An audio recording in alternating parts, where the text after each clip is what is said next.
Sinon, cet automne, je vous rappelle qu'on s'arrêtait pour réfléchir à ce que les Écritures nous enseignent concernant puis là, je vais dire comme ça, je n'ai pas de meilleur mot, mais la structure de l'Église, entre guillemets. Comment Christ bâtit son Église? Quel élément, quelle structure il donne à tout ça? Je n'ai pas trouvé de meilleur mot, même si je suis convaincu qu'il y en aurait. Là. Comment qu'on aurait pu dire ça? Y a-t-il du monde plus intelligent que moi? C'est sûr que oui. Comment qu'on appellerait ça, la structure de l'Église? Non, mais c'est plus large que juste la gouvernance. Moi, la manière que Dieu bâtit, l'assemblage que Dieu fait, il y a la gouvernance là-dedans, mais c'est un petit peu plus large que ça, en tout cas. Comment? L'organisation, oui, c'est peut-être logistique, oui. En tout cas, vous comprenez que ça va jouer dans ces thèmes-là. Je n'ai pas le mot exact, là, mais vous comprenez que ça va être dans cette talle-là.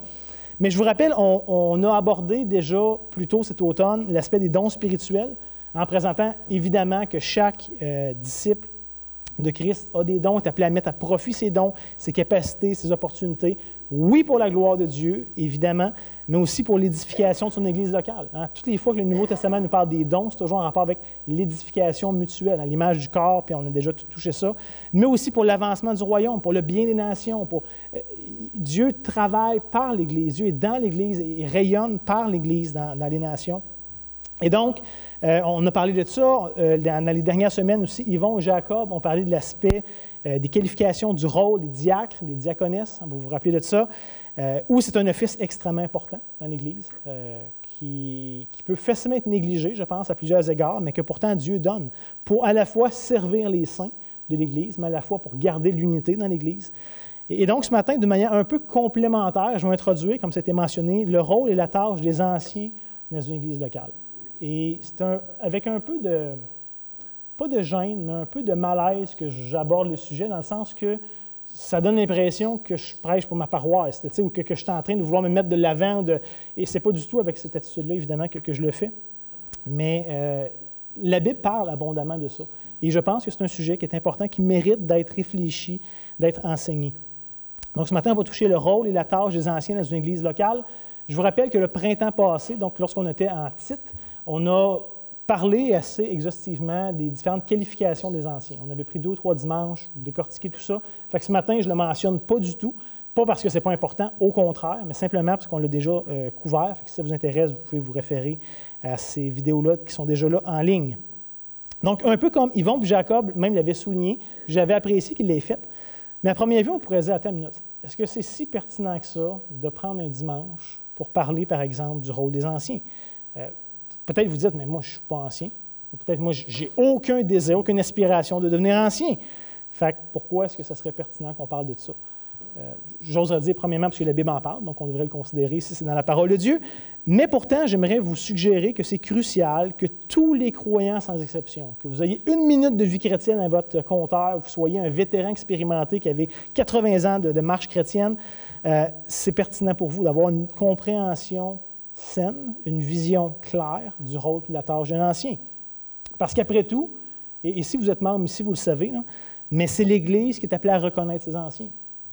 Donc, vous avez un rôle crucial à jouer dans tout ça. L'Église est appelée à établir, à reconnaître, mais à établir et à éventuellement se soumettre à ses anciens. Pas d'une manière aveugle, pas d'une manière naïve, mais quand même, on reconnaît que Dieu met à part certains hommes pour un travail particulier.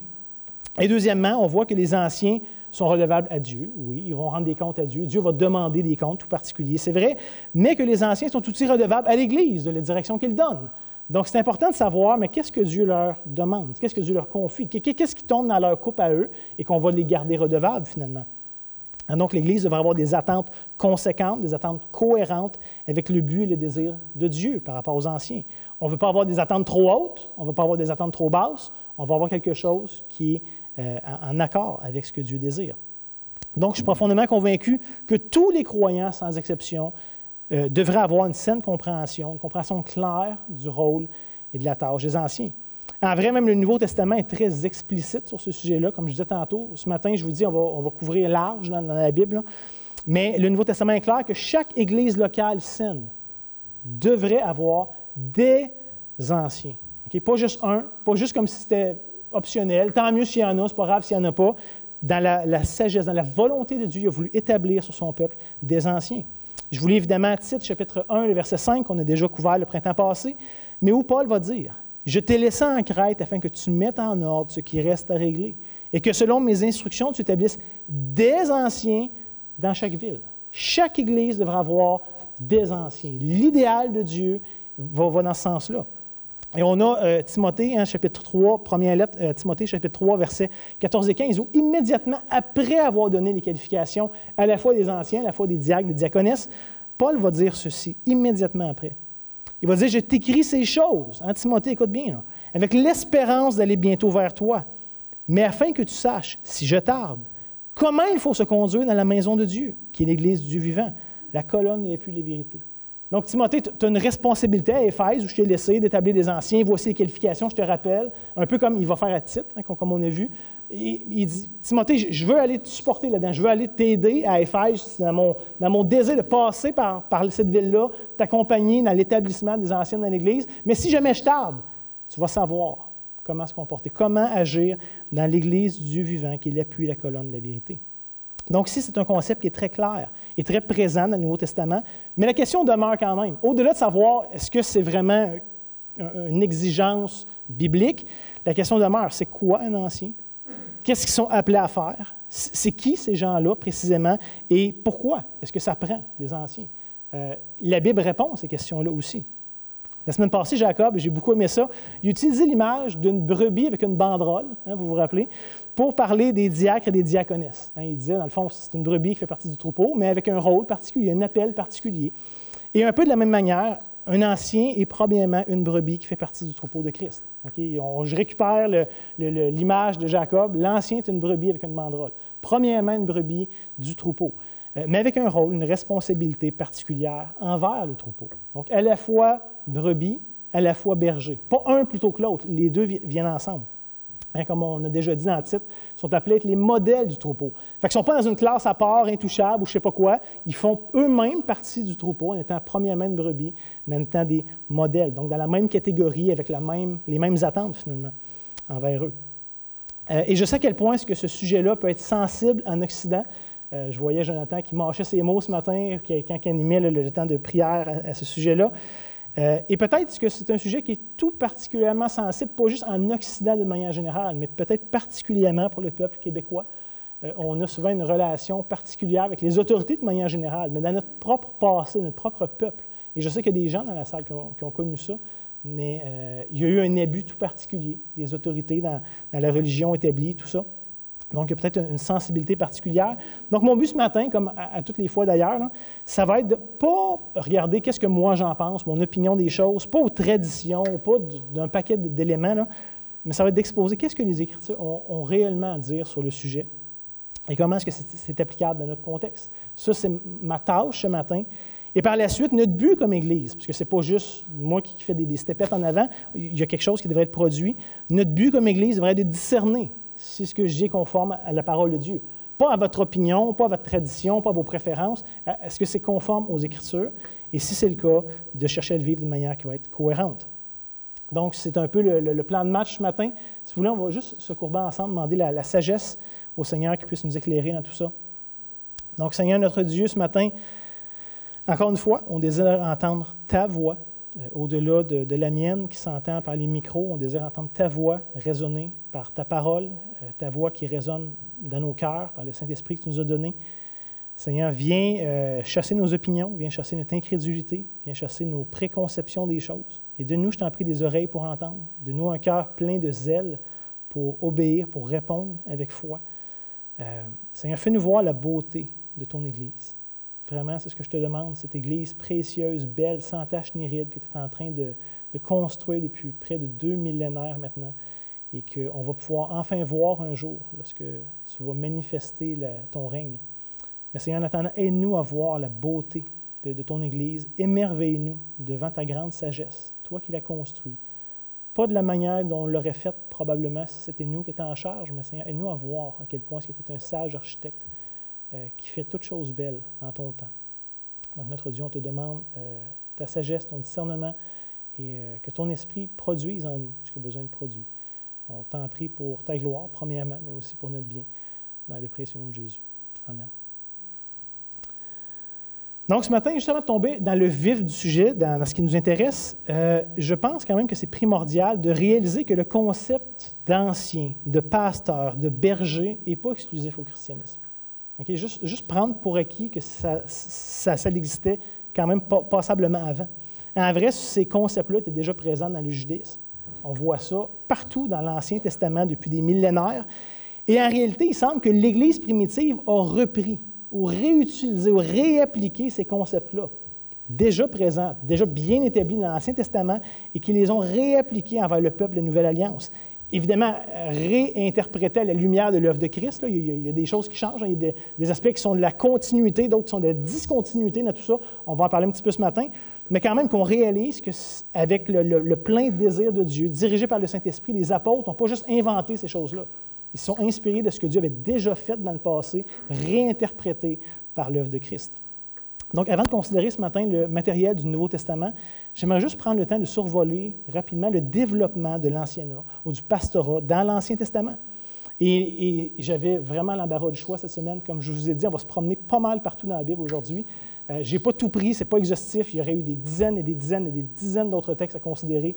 J'ai pris ceux que je croyais être le plus utile, mais considérez qu'il y a beaucoup plus de matériel à couvrir.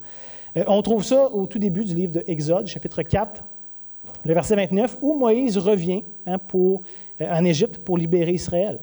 Et on lit, « Moïse et Aaron poursuivirent leur chemin. Ils assemblèrent tous les anciens des enfants d'Israël. » Et là, on aurait pu lire la description plus large, mais évidemment, Israël est en tribus, puis des tribus, il y a des clans, puis des clans, il y a des familles, puis il y a comme tout un genre de hiérarchie familiale. Finalement, c'est un grand peuple qui descend d'une même source. Et de voir que chacun de ces familles, de ces clans,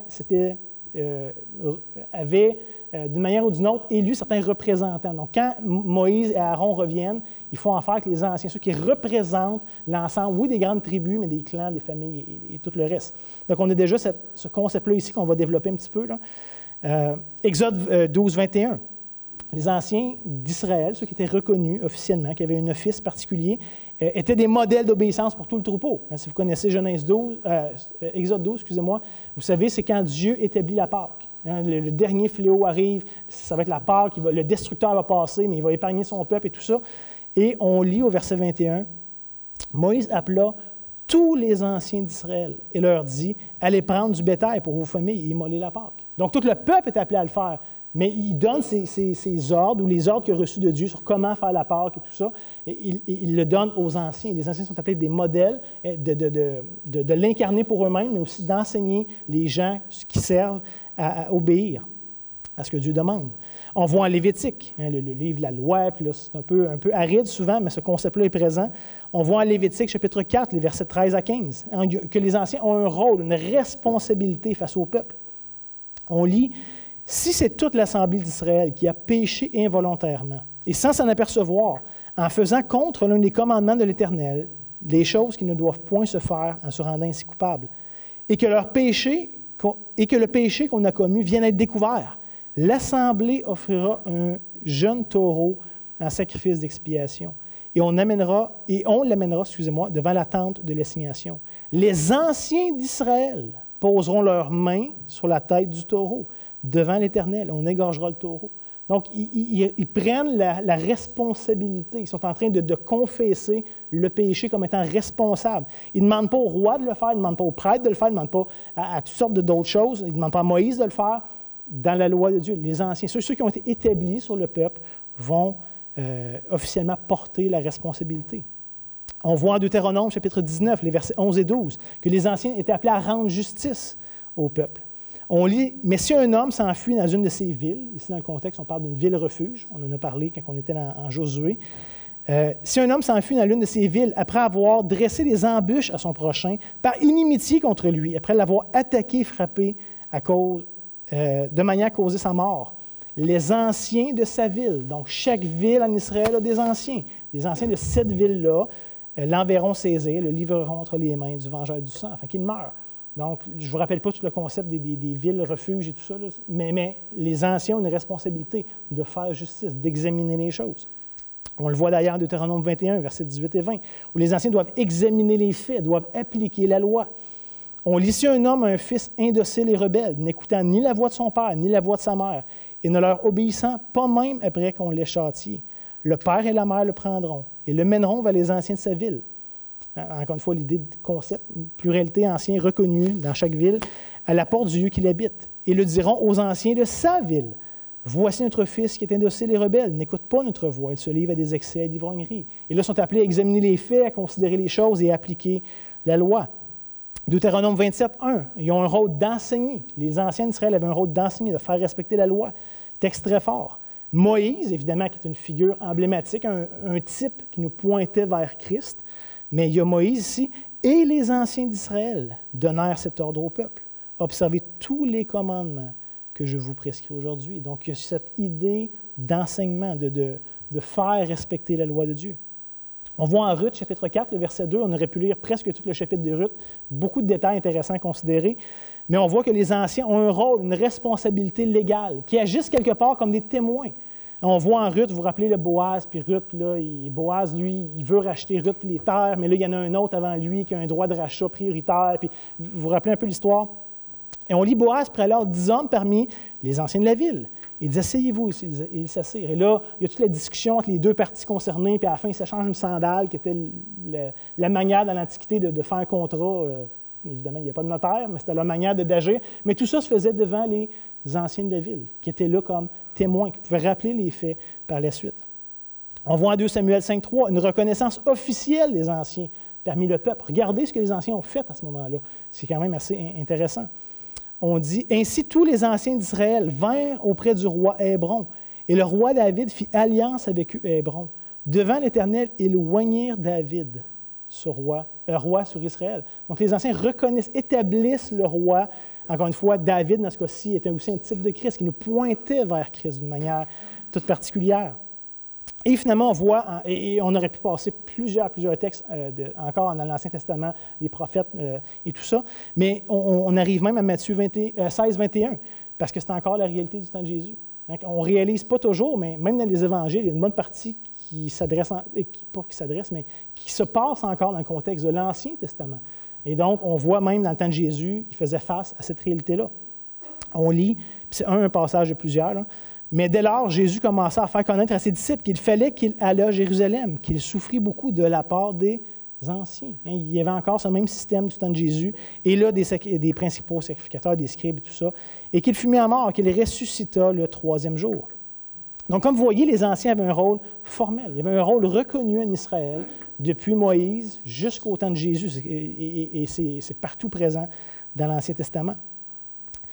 Au point même que Dieu va les tenir responsables d'une manière toute particulière, ces anciens-là, et va les rendre redevables d'une manière toute particulière.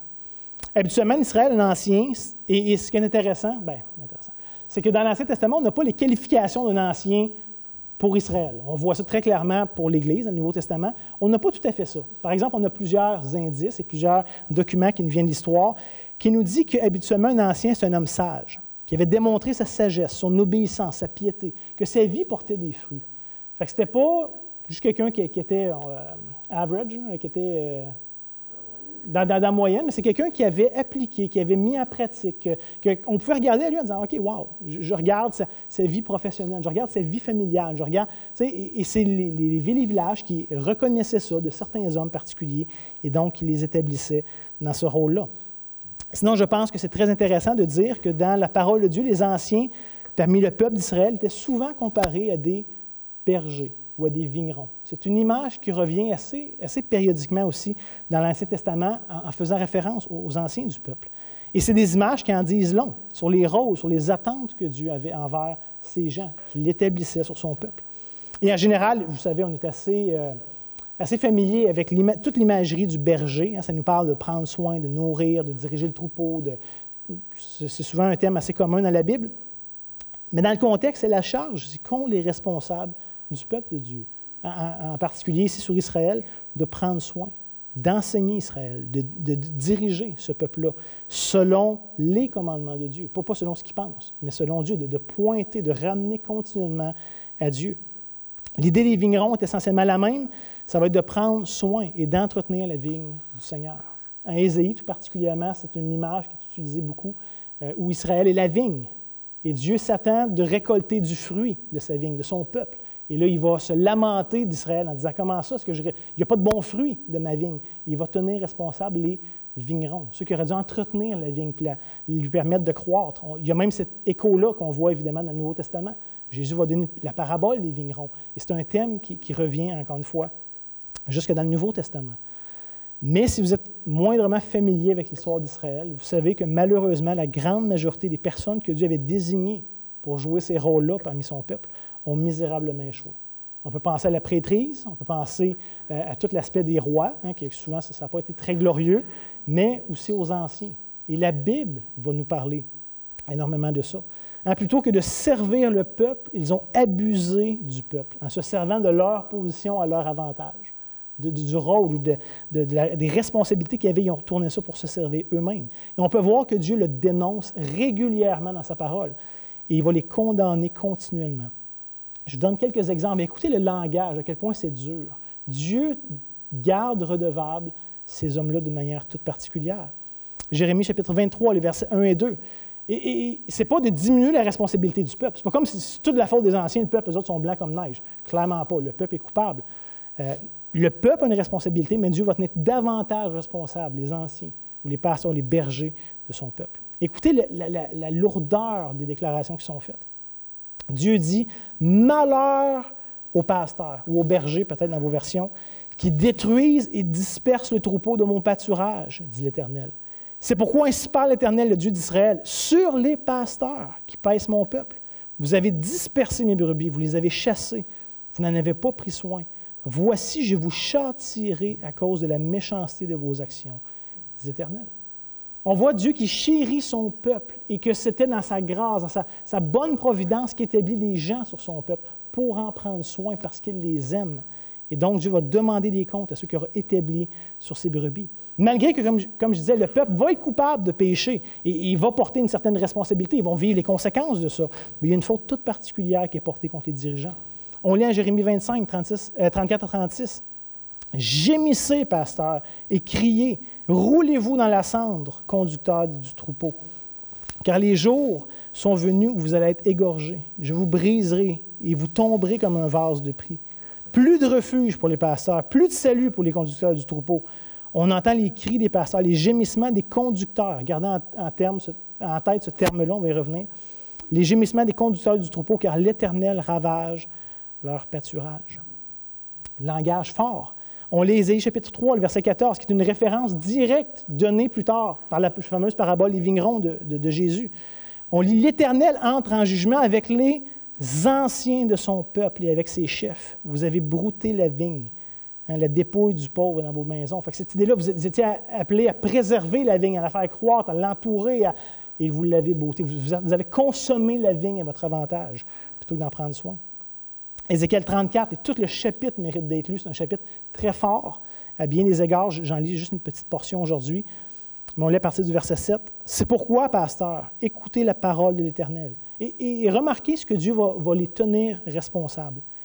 Il dit « Je suis vivant, dit le Seigneur l'Éternel, parce que mes brebis sont au pillage et qu'elles sont devenues la proie de toutes les bêtes des champs, faute de pasteurs. » Pas qu'il n'y en avait pas, mais parce qu'ils n'ont pas joué leur rôle. Parce que mes pasteurs ne prenaient aucun souci de mes brebis, qu'ils se repaissaient eux-mêmes et ne faisaient point paître mes brebis. À cause de cela, pasteurs, écoutez la parole de l'Éternel. Ainsi parle le Seigneur l'Éternel, voici j'en veux aux pasteurs. Je reprendrai mes brebis d'entre leurs mains. Je ne les laisserai plus paître mes brebis. Ils ne se repaîtront plus eux-mêmes. Je délivrerai mes brebis de leur bouche. Imaginez, ils profitaient à leur avantage. Et ils ne seront plus pour eux une proie. Donc, si malgré l'échec évident de l'ensemble du peuple d'Israël, et particulièrement de ses dirigeants, comme on voit ici dans ces textes-là, Dieu va quand même faire des nouvelles promesses extraordinaires à son peuple. Quand on lit les prophètes, oui, il y a des accusations, puis il y a des jugements sévères, mais il y a aussi des promesses d'espoir. Il y a quelque chose que Dieu met devant nous. Et on peut penser à toutes ces promesses dans l'Ancien Testament de ce qu'on appelle aujourd'hui la régénération, que Dieu va mettre son esprit en nous, puis qu'il va ôter notre cœur de chair, il va mettre un cœur de pierre, il va mettre un cœur de chair, il va nous rendre sensibles, il va écrire sa loi sur nos cœurs. Et toute cette idée que maintenant, le peuple de Dieu ne sera pas juste des gens indociles ou couraides qui vont faire comme ils peuvent pour essayer de suivre Dieu, mais surtout les penchants de leur cœur. Mais maintenant, le cœur va être changé. Le Saint-Esprit va être donné. Fait qu'on pense à toutes ces promesses-là. Mais on peut aussi penser à des promesses. En Jérémie chapitre 3, le verset 4 à 15, où on lit « Revenez, enfants rebelles, dit l'Éternel, car je suis votre maître. Je vous prendrai un d'une ville, deux d'une famille, et je vous ramènerai dans Sion. Je vous donnerai des bergers selon mon cœur. Ils vous paîtront avec intelligence et sagesse. » Toujours en Jérémie, chapitre 23, les versets 3 à 4, c'est ces mêmes promesses qui reviennent. Évidemment, comme je vous dis, il y a d'autres promesses qui sont dans cette catégorie-là, mais il y a celle-là qui revient. Et il va dire « Je rassemblerai le reste de mes brebis de tous les pays où je les ai chassés. Je les ramènerai dans leur pâturage, elles seront fécondes et multiplieront. J'établirai sur elles des pasteurs qui les paîtront, contrairement à ceux qui ont connu, qui se sont paix eux-mêmes, qui se sont repus eux-mêmes. J'établirai sur elles des pasteurs qui les paîtront. Ils n'auront plus de crainte, plus de terreur. Il n'en manquera plus aucune, dit l'Éternel. » Donc, après toutes ces annonces, toutes ces promesses que Dieu fait dans l'histoire d'Israël sur des siècles et des siècles et des siècles, regardons maintenant comment est-ce que le Nouveau Testament récupère ces mêmes images de l'Ancien et les réapplique maintenant dans le cadre de l'Église. Comme je disais, il y a des éléments qui ont une continuité, d'autres qui ont une discontinuité. On va essayer de trier là-dedans, mais force est d'avouer qu'il y a une cohérence ici dans ce que Dieu fait. Et personnellement, je trouve ça fascinant à quel point, justement, est-ce que Dieu est cohérent dans sa manière d'œuvrer parmi son peuple. Malgré tous les défis, tous les échecs, toutes les difficultés que ça représente, j'aurais pu dire, écoute, l'Ancien Testament, ça a été un échec, on réinvente quelque chose de nouveau. Non, Dieu fait des promesses. Il aurait pu dire à son peuple, c'est fini, on en repart un autre, ou ça ne m'intéresse plus d'avoir des peuples. Mais de voir Dieu, sa persévérance, en utilisant quelque chose qui a été très, très cohérent d'un testament à l'autre. Et c'est important pour nous de réaliser que les structures en soi ne sont pas mauvaises, malgré qu'elles puissent évidemment être abusées et détournées à cause du péché et de la folie qui nous habite. Je veux dire, l'Ancien Testament est un exemple extraordinaire, et quand on regarde nos propres vies, ce qui nous entoure, on peut le voir aussi. Mais ça ne veut pas moins dire que c'est établi de Dieu, voulu de Dieu, utilisé par Dieu. Et on pourrait dire, imaginez, là, il y a des maris qui ont battu leur femme. Fait qu'on abolit le rôle des maris, c'est plus bon, ça. Non, ça reste bon et pertinent, même si certains abusent de leur rôle. Le rôle de parent, certains parents ont maltraité leurs enfants, ils leur ont fait vivre un calvaire incroyable. Ça ne veut pas dire que le rôle de parent n'est pas bon pour autant. C'est voulu de Dieu, même si ça peut être mal utilisé puis abusé, évidemment. On peut penser à la masculinité. On entend beaucoup ça, la masculinité toxique, mais c'est quand même voulu de Dieu. C'est quelque chose qui est bon, qui peut être abusé, mal utilisé, mal appliqué, oui, mais on ne devrait pas le rejeter comme une mauvaise chose pour autant. Même chose pour la féminité qui est utilisée à toutes les sauces aujourd'hui, de toutes sortes de manière exagérée puis absurde des fois. Mais encore une fois, ce n'est pas que le concept est mauvais, même s'il peut y avoir des dérapes qui sont évidentes. On va reparler un petit peu de ça tantôt, là. Mais je voulais juste au moins nous faire prendre conscience que malgré l'échec de l'Ancien Testament, Dieu n'est pas en train de dire que c'était essentiellement mauvais. C'est lui qui a fait cette œuvre-là, c'est lui qui a désiré ça. Il va le racheter par l'œuvre de Christ. Mais ceci étant dit, à cause de l'influence, entre autres, du catholicisme qu'on a connu, j'aimerais juste faire remarquer, tout premièrement, qu'il n'y a pas dans l'Église plusieurs offices différents. Vous savez, le catholicisme a toute une hiérarchie assez impressionnante. Là, il y a le pape, les archévêques, les évêques, et là ça descend jusque, je ne sais plus où, là, mais il y a du monde là, dans l'organigramme, c'est assez impressionnant. Et je comprends d'où vient la confusion de ça. Je peux honnêtement comprendre, je pense que c'était une erreur pieuse, dans le sens que c'était bien intentionné, même si ce n'était pas l'idée de Dieu, parce qu'il y a plusieurs termes utilisés dans le Nouveau Testament. Et donc, on pourrait penser qu'il y a plusieurs offices, plusieurs groupes de personnes différents. Mais j'aimerais vous proposer ce matin qu'il s'agit tous d'un seul et même groupe de personnes. Il y a différents termes, mais représentant différentes responsabilités d'un seul et même groupe. J'aimerais vous en faire la démonstration brièvement. Il y aurait autre chose à dire. Je vais y aller avec ce qui est de plus évident, là. Mais on voit, par exemple, à Acte 20, le verset 17, où Paul revenait à Jérusalem. Il sait qu'il va être arrêté, il sait qu'il va se passer quelque chose. Puis là, il fait un peu sa tournée d'adieu des églises qu'il a implantées. Et on lit au verset 17, « Cependant, de Milet, Paul envoya chercher à Éphèse les anciens, donc les presbytéros de l'Église. » On revient sur ce thème-là tantôt.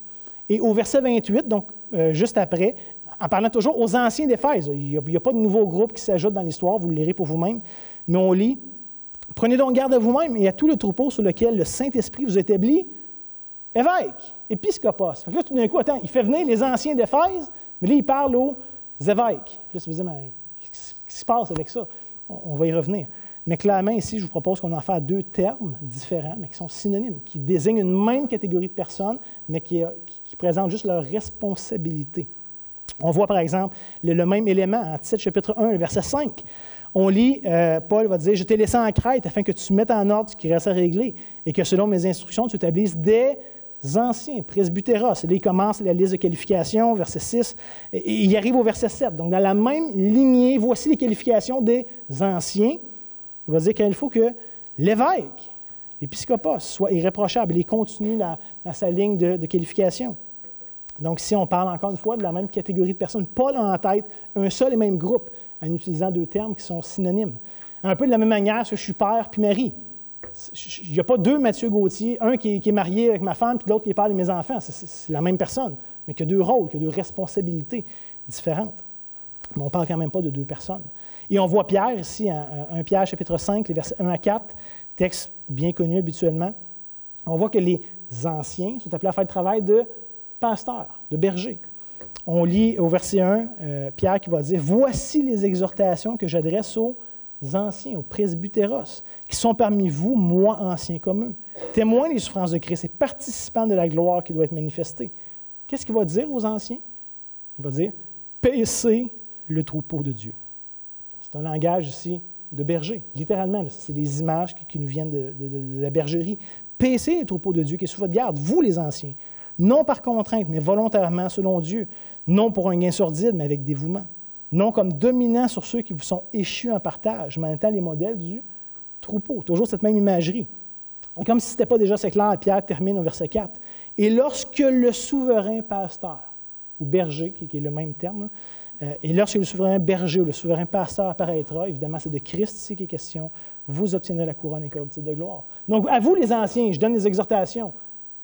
Soyez les bergers. Et quand le berger, le pasteur suprême va revenir, on a toute cette imagerie ici. Comme vous pouvez voir, le concept de pasteur, d'ancien, d'évêque, de berger désigne la même chose. La Bible utilise différents termes pour parler de la même office. Et j'entends des fois certaines églises désigner de pasteurs, entre guillemets, les ouvriers qui vont être rémunérés. Ils vont désigner d'anciens les ouvriers qui ne sont pas rémunérés. Comme s'il y avait comme 2 catégories dans l'Église. Il y a ceux qui sont rémunérés, eux, c'est les pasteurs, puis les autres, c'est des anciens. C'est complètement faux. C'est une fausse distinction qui ne reflète pas du tout l'enseignement du Nouveau Testament, ni le vécu de l'Église primitive, d'ailleurs. Évidemment, il y a certains pasteurs ou certains anciens qui vont être mis à part par l'Église d'une manière toute particulière, qui vont être rémunérés pour le faire, pour mettre complètement leur temps dans l'Église, de consacrer tout leur temps à servir l'Église.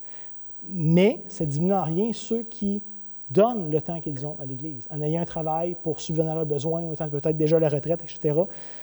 Ce qui, en passant, je trouve ça encore plus honorable, dans le sens qu'eux, c'est une charge supplémentaire qu'ils ajoutent sur leur horaire.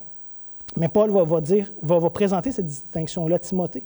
1 Timothée chapitre 5, les versets 17 et 18. Il va dire que les anciens, pluriel, comme d'habitude, qui dirigent bien, soient jugés dignes d'un double honneur, si on parle de l'aspect de la rémunération, surtout ceux qui travaillent à la prédication et à l'enseignement. Car l'Écriture dit, tu n'amuseras point le bœuf quand il foule le grain, l'ouvrier mérite son salaire. Donc, il y a des anciens, pluriels, et de ces anciens-là, il y en a plusieurs encore qui vont être mis à part pour l'œuvre du ministère, selon les dons, les mesures de dons que Dieu a donnés. Fait qu'il n'y en a pas qui sont plus anciens que d'autres. OK, on comprend? On parle tous de la même catégorie de personnes. C'est le temps ou l'investissement qu'ils vont mettre qui vont changer, mais pas les attentes de Dieu envers eux.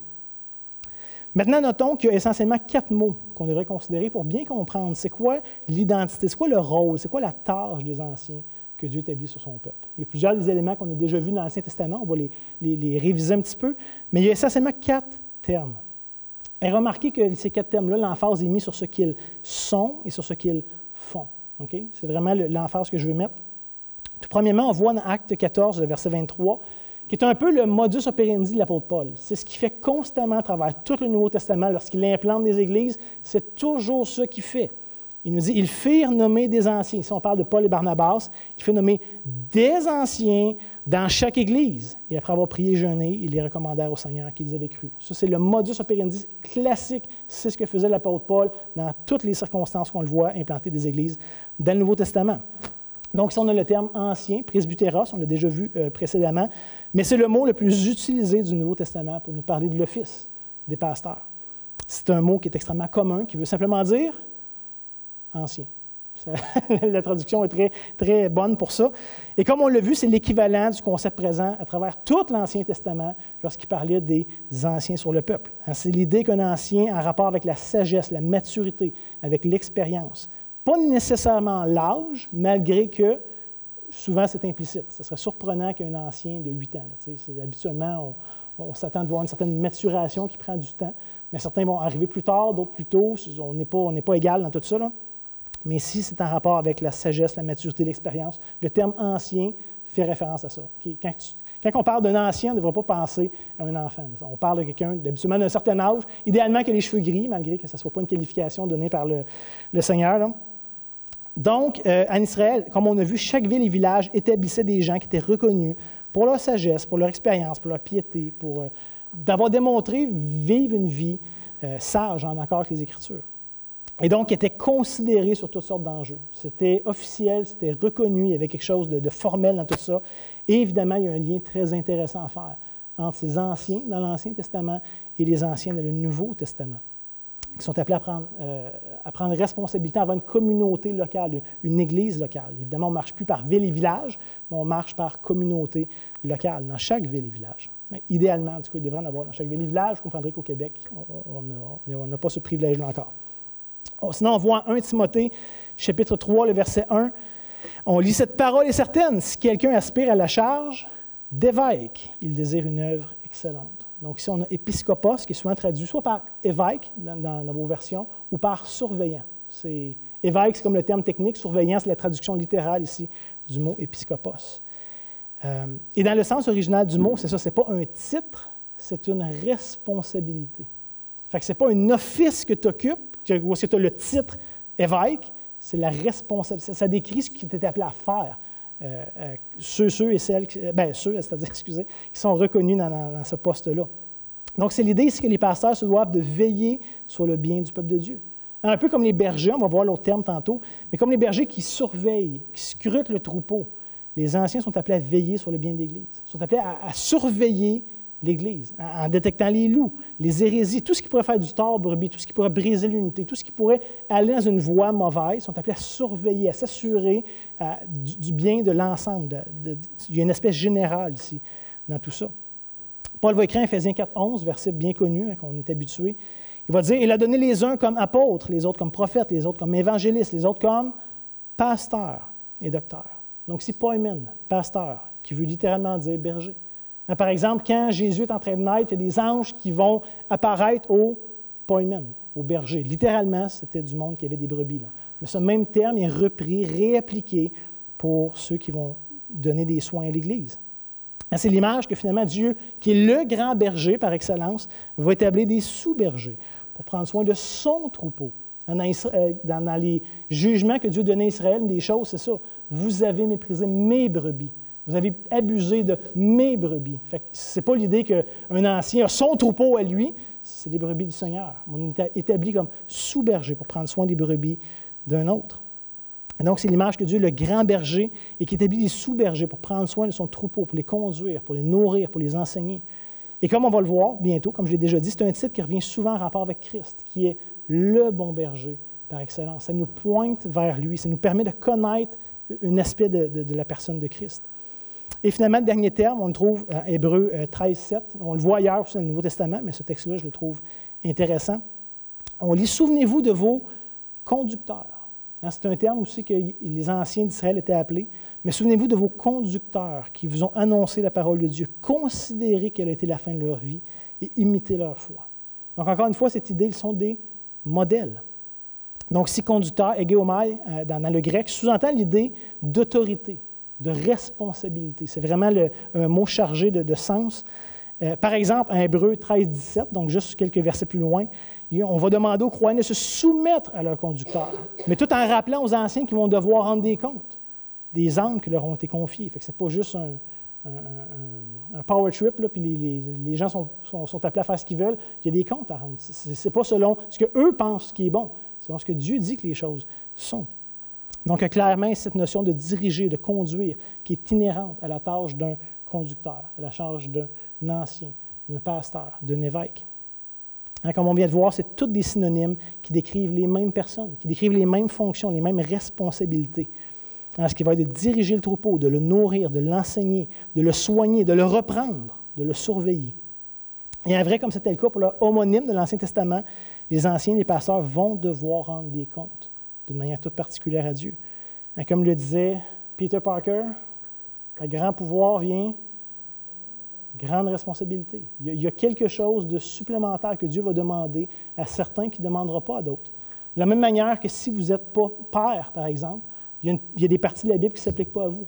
Et le jour que vous devenez père, tout d'un coup, il y a des nouvelles responsabilités, il y a des nouvelles attentes de Dieu à votre égard.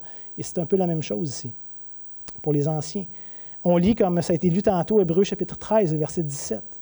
« Obéissez à vos conducteurs, ayez pour eux de déférence, car ils veillent sur vos âmes, comme devant en rendre compte. Qu'il en soit ainsi afin qu'ils le fassent avec joie, non en gémissant ce qui vous serait d'aucun avantage. » On voit en Jacques chapitre 3, le verset 1, « Mes frères, qu'il n'y ait pas parmi vous un grand nombre de personnes qui se mettent à enseigner, car vous savez que nous serons jugés plus sévèrement. » Les anciens, ceux qui vont avoir eu l'occasion d'enseigner le peuple de Dieu, d'instruire, de diriger le peuple de Dieu, qui vont avoir eu de l'influence sur la vie de plusieurs qui leur ont été confiés, vont devoir rendre des comptes à Dieu, pour le meilleur et pour le pire. Certains vont avoir été de bons et fidèles serviteurs, d'autres vont avoir des réprimandes de la part de leur Seigneur.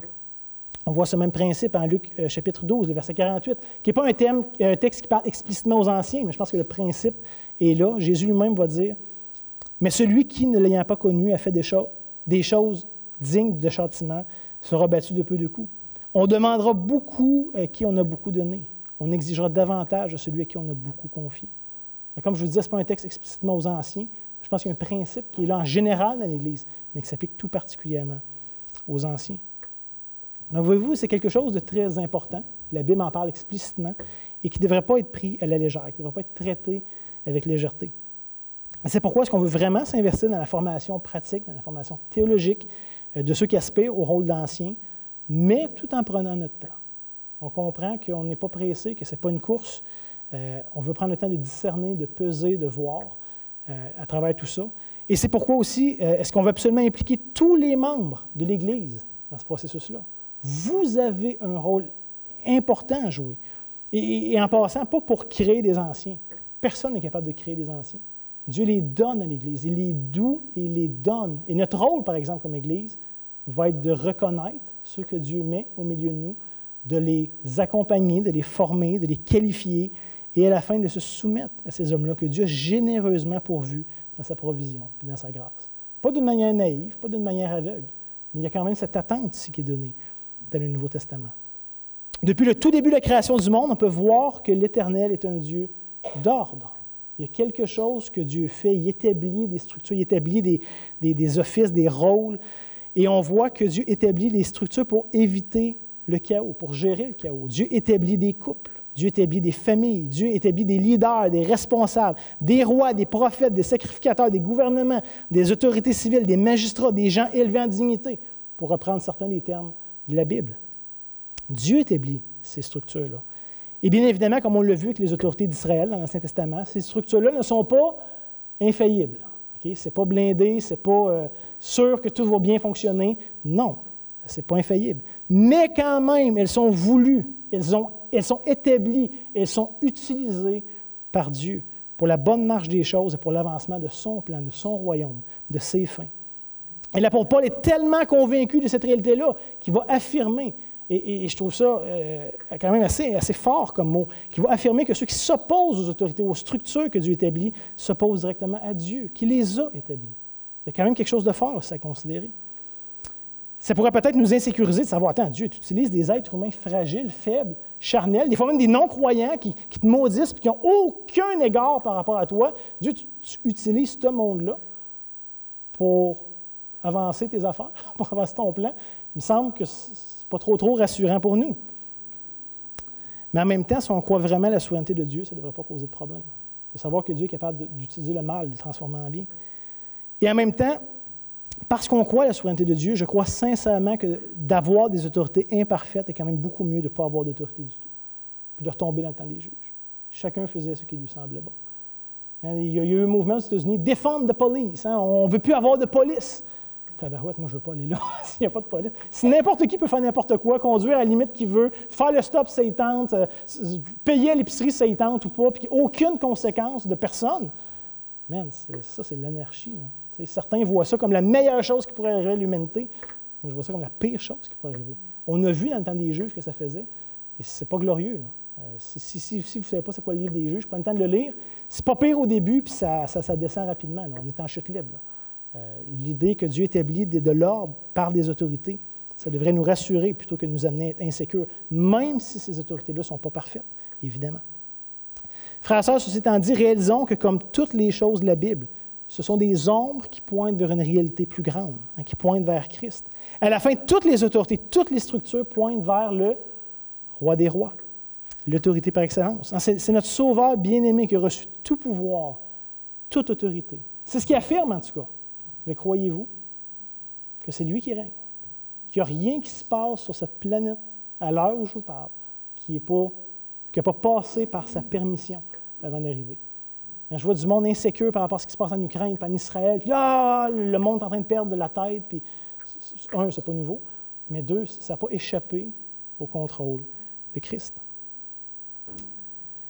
C'est le Sauveur bien-aimé qui a reçu tout pouvoir, toute autorité, et c'est lui qui nous représente devant l'Ancien des jours, qui est un terme qu'on voit dans Daniel. C'est lui qui est le berger véritable. Donc, de grâce, perdons jamais de vue que tout ce que Dieu ordonne à petite échelle est un reflet qui nous pointe vers Christ, qui nous permet d'apprécier de manière totale, de manière parfaite, les réalités qui sont en Christ, qui est l'accomplissement qui est en Christ.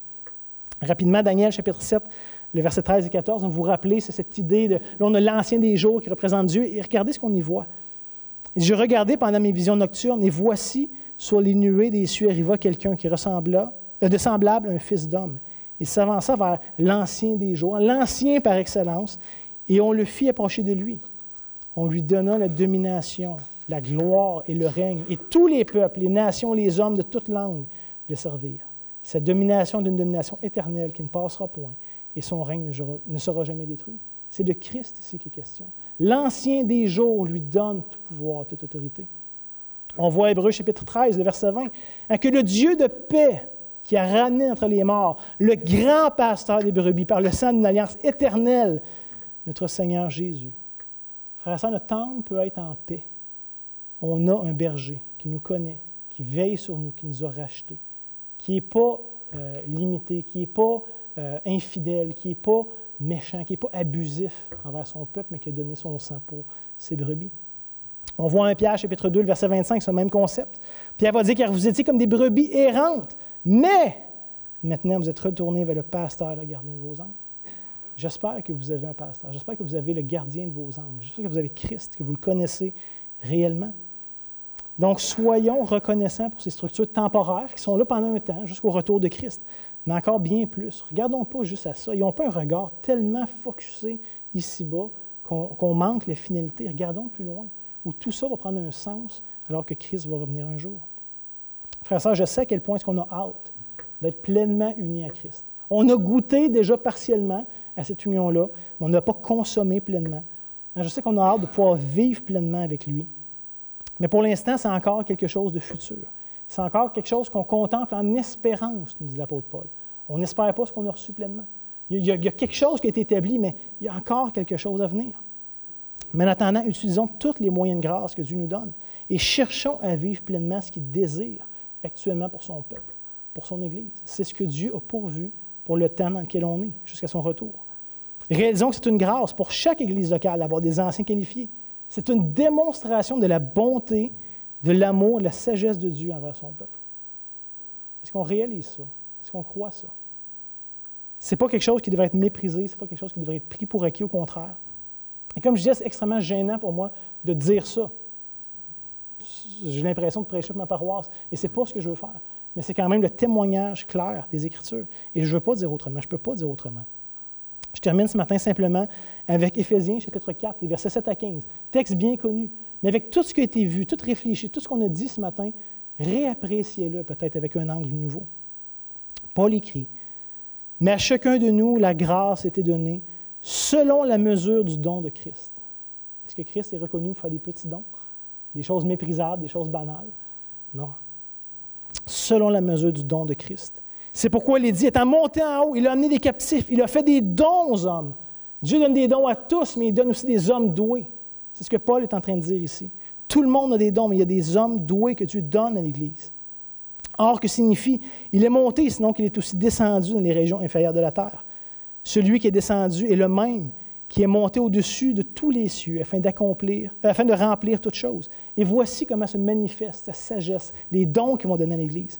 Il va nous dire, il a donné les uns comme apôtres, les autres comme prophètes, les autres comme évangélistes, les autres comme pasteurs et docteurs, pour le perfectionnement des saints, pour le soin de chaque brebis, en vue de l'édification, en vue de l'œuvre du ministère de l'édification du corps de Christ. C'est pour le bien du corps que Dieu fait des choses comme ça. C'est pour le bien de tous que Christ appelle des sous-bergers. Verset 13. « Jusqu'à ce que nous soyons tous parvenus à l'unité de la foi et de la connaissance du Fils de Dieu. Et l'état d'homme fait à la mesure de la stature parfaite de Christ. » C'est le but, c'est le désir de Dieu pour son peuple. Afin que nous ne soyons plus des enfants flottant et emportés à tout vent de doctrine, par la tromperie des hommes, par leur ruse, dans les moyens de séduction, mais que, professant la vérité dans la charité, nous croissions à tous égards en celui qui est le chef, Christ. Réalisons que c'est dans l'ordre des choses voulues par Dieu et pour la bonne marche de l'Église, pour la bonne marche du corps et pour le bien des nations que tout ça est là. Et la réponse que ça devrait produire, puis je donne juste 6 applications très simples, très concrètes, puis je termine là-dessus. Mais voici ce que ça devrait produire, accessible à tous. Premièrement, soyons reconnaissants. Rendons grâce à Dieu pour sa sagesse et pour tous les dons qu'il donne, incluant les hommes doués qu'il donne à l'Église pour le perfectionnement des saints. Deuxièmement, cherchons à discerner et à équiper ceux que Dieu appelle au milieu de nous. C'est le mandat qui est donné à l'Église, pas juste à certains, pas juste aux anciens, mais à l'Église, de reconnaître, de discerner, d'équiper. Troisièmement, soyons prêts à se laisser diriger par ceux que Dieu établit. Comme j'ai dit, pas d'une manière naïve puis aveugle. On veut scruter les Écritures, savoir est-ce que ça s'harmonise ou est-ce que là on retombe dans un mauvais pattern comme les Juifs de l'Ancien Testament. Quatrièmement, encourageons-les afin qu'ils ne gémissent pas dans la tâche que Dieu leur a confiée. C'est ce que nous dit Hébreux 13, 17. Parce qu'à la fin, si ces gens-là sont appelés, s'ils sont fidèles à Dieu, ils vont faire la tâche que Dieu leur a confiée. Mais ils peuvent le faire en gémissant, ce qui n'est pas l'avantage de personne. À la fin, encourageons-les. Cinquièmement, soyons gracieux envers eux. Parce que comme j'ai dit, ils ne sont pas parfaits, mais ils ne sont pas moins utilisés de Dieu, pas moins voulus, donnés par Dieu à l'Église. Et finalement, sixièmement, veillons sur ce que Dieu met en place à cette tâche-là, qui est loin d'être évidente, qui est loin d'être facile. À bien des égards, à peu près tous ceux que je connais qui ont ce rôle-là, cette tâche-là, s'en passeraient bien. Mais comme Jérémie disait, il y a un feu que Dieu a mis dans leur cœur. Ils ne pourraient pas être en paix, ils ne pourraient pas faire autrement que d'être là et de servir le peuple de Dieu. Donc, on est aussi les brebis du troupeau. On a besoin aussi d'être aimés par le troupeau, d'être pris soin, d'être en communion avec les brebis du troupeau. Mais au-dessus de ça, tous ensemble, l'encouragement ce matin, c'est regardons à Christ. Faisons-lui confiance, qui sait comment bâtir son Église, depuis le début jusqu'à maintenant et jusqu'à son retour, et que rien ni personne ne pourra jamais empêcher la venue et l'établissement de son royaume. C'est une question de temps. C'est pour un temps qu'on ne voit pas la manifestation de son règne, puis que ça nous semble un peu chaotique puis un peu anachronique, tout ça, mais un jour, ça va faire du sens, lorsque le berger ultime, le roi des rois, va venir établir son règne. Prions ensemble. Donc, Dieu sage, on reconnaît que tu ne fais pas les choses comme nous, ou selon ce qui nous est naturel à nous. Seigneur, tu ne planifies pas comme nous, tu ne calcules pas comme nous, tu ne réfléchis pas comme nous. Et à bien des égards, ça peut nous insécuriser, ou ça peut produire toutes sortes de choses dans nos cœurs. Mais en même temps, Seigneur, on veut renouveler notre foi en toi. On veut te dire qu'on te fait confiance, qu'on désire ardemment se soumettre à ta sagesse, à ton autorité. À la fin, Seigneur, on ne sera pas plus intelligent que toi, on ne sera pas meilleur que toi, on ne fera pas mieux que toi. Et donc, c'est à ton règne qu'on veut se soumettre, Seigneur Jésus. Merci de faire toutes choses pour ta gloire, mais aussi de faire toutes choses pour notre bien, parce que tu nous aimes réellement. Et Seigneur, des choses ou des actions de ta part qu'on n'est pas sûr de voir comme de l'amour. Mais Seigneur, on croit que parce que tu dis que tu nous aimes à ce point-là, que même ces choses-là qui peuvent être difficiles pour nous d'apprécier pleinement sont faites pour notre bien. On veut le recevoir comme tel, Seigneur. Ouvre-nous les yeux, apprends-nous, fais-nous cheminer davantage, qu'on soit plus en mesure de goûter pleinement ce que tu as désiré pour chacun d'entre nous, pour ton peuple. Donc, notre Dieu, toi qui es le grand berger, C'est en toi qu'on se confie ce matin, encore une fois. Amen. Je termine ce matin avec cette commission qui va être tirée de 1 Thessaloniciens, chapitre 5, les versets 12 et 13. La commission va comme suit. Paul va exhorter. « Nous vous prions, frères et sœurs, d'avoir de la considération pour ceux qui travaillent parmi vous, et qui vous dirigent dans le Seigneur et qui vous exhortent. Ayez pour eux beaucoup d'affection à cause de leur œuvre. Soyez en paix entre vous tous. » Et vient cette bénédiction tirée de 1 Corinthiens, chapitre 1, les versets 5 à 8. On lit « Car en lui, donc en Christ, vous avez été comblés de toutes les richesses qui concernent la parole et la connaissance. Le témoignage de Christ ayant été solidement établi parmi vous, de sorte qu'il ne vous manque aucun don. » Il ne manquait aucun don à l'Église de Corinthe, et j'ai la profonde conviction, je crois fermement qu'il ne manque aucun don dans aucune des Églises du Seigneur. De sorte qu'il ne manque aucun don dans l'attente où vous êtes de la manifestation de notre Seigneur Jésus-Christ. Il vous affirmera aussi jusqu'à la fin pour que vous soyez irréprochables au jour de notre Seigneur Jésus-Christ. Amen. Que le Seigneur bénisse sa parole, qu'il bénisse son peuple. Passez une bonne semaine.